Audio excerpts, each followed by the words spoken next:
Dahil sa inyong request, gagawa ko today ng donut. So ito ang aking pistachio glazed donut with white chocolate covered crunchy katayfi. Mix together your yeast and milk. Then you can already add your dry ingredients in a bowl. Pagkatapos, lagay mo na rin yung milk at yung yeast and yung egg. And then, ilagay mo sa iyong mixer for mga 10 minutes. After 10 minutes, pwede mo na idagdag yung iyong shortening and continue for another 5 or until maging ganyan, stretchy. Tapos, ilagay mo sa oiled bowl. And again, ang tinapay, 1 hour paalsahin. After 1 hour, sa isang dusted table, you roll out your dough hanggang mga 1/2 inch. Gawin yung rectangle para maganda at marami kayong makuha. So, you just cut with a round cutter if you don't have a donut cutter.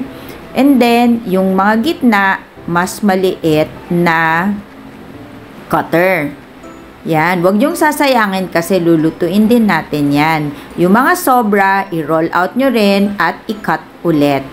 After that, ilagay nyo sa papel para hindi masira ang shape, paalsahin ng 30 minutes. After 30 minutes, pwede nyo nang ilagay sa 300 Fahrenheit degrees na oil. And then, bantayan nyo lang kapag ready na ang one side, you can flip it over and give it like a minute. Then, that's it. Ganyan lang siya kabilis. Lagay mo lang siya sa rack. Ito yung mga maliliit, lutuin din natin para walang sayang. There you go. Cool it down sa rack. Once it's ready at malamig na rin ang glaze, pwede mo na siyang i-glaze. Perfect. Manipis lang ang glaze, hindi nakakaumay. For the small ones, just drizzle the glaze, add your crunchy white chocolate katayfi, and of course, some dark chocolate curls.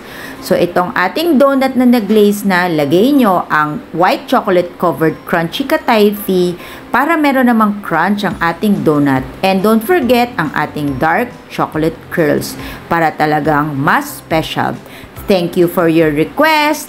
Titignan ko ulit kung ano ang mga ibang request pa ninyo. Don't forget to like and share para marami akong magawang video. Thank you!